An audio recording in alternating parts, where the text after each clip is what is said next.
Se quando eu precisar do voto eu fechei, imagina agora que eu não preciso. Então ninguém duvida que eu vou fazer. Depressão, ansiedade, medo. O impacto negativo do isolamento social imposto no Brasil vai além daquilo que está sendo exposto na grande mídia. Em 2020, a pregação do "fique em casa" causou estragos na economia, mas principalmente na saúde mental da população. O jogo autoritário do Supremo Tribunal Federal, em conjunto com prefeitos e governadores, está custando caro para adultos, mas principalmente para as crianças.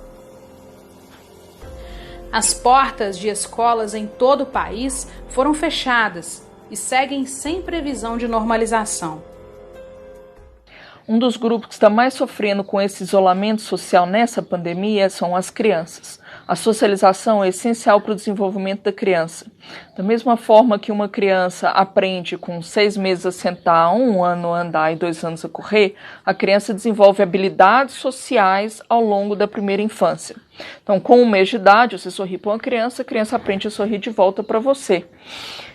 Na escola, a criança desenvolve habilidades sociais mais sofisticadas. Então, um coleguinha chora, faz uma birra e o professor dá uma bronca, a criança já faz uma inferência e entende o que vai acontecer com ela se ela fizer a mesma coisa. Com as escolas fechadas, isso não está sendo desenvolvido e isso tem um tempo certo para acontecer. Da mesma forma que você tem um timing certo para você aprender a segurar no lápis, você aprender a falar uma língua estrangeira, você tem um timing certo para você poder desenvolver esse tipo de habilidade social. Foi assim no cenário inicial da pandemia. Ruas vazias, pessoas saudáveis isoladas, empregos em queda, escolas fechadas.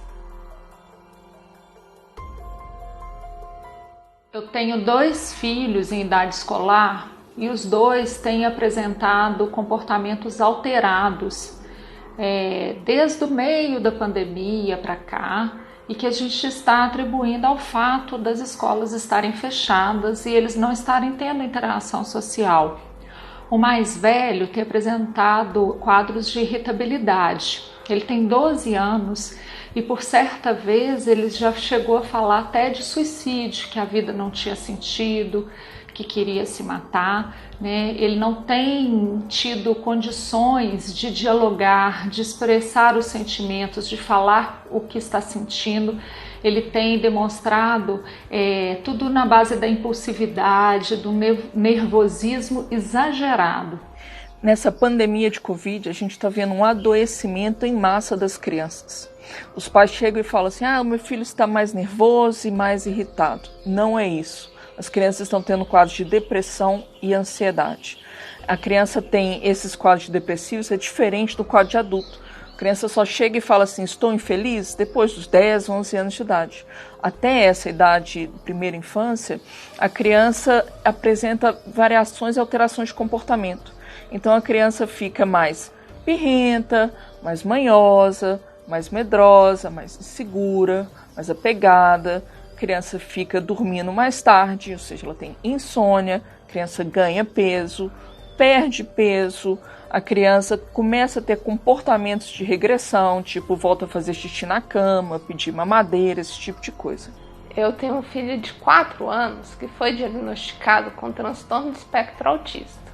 E desde que recebemos o tratamento, iniciamos as terapias que fazem parte do tratamento e observamos muitos avanços. Desde o início da pandemia, com o fechamento das escolas, nós observamos uma grande regressão em tudo aquilo que a gente havia conquistado nas terapias.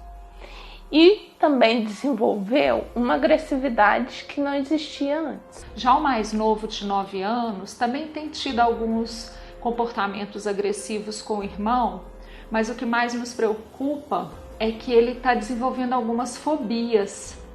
Então ele tem tido medo de chuva, ele está com medo exagerado do escuro e tem tido medo também de pequenos insetos. Além disso, ele tem ficado muito preso no quarto. Ele fecha a porta, fica brincando de porta fechada, fica jogando os jogos dele de porta fechada, e quando a gente vai, e provoca uma interação social, ele fica muito nervoso, ele dá sempre respostas negativas, Então a gente tem percebido esses comportamentos se agravando.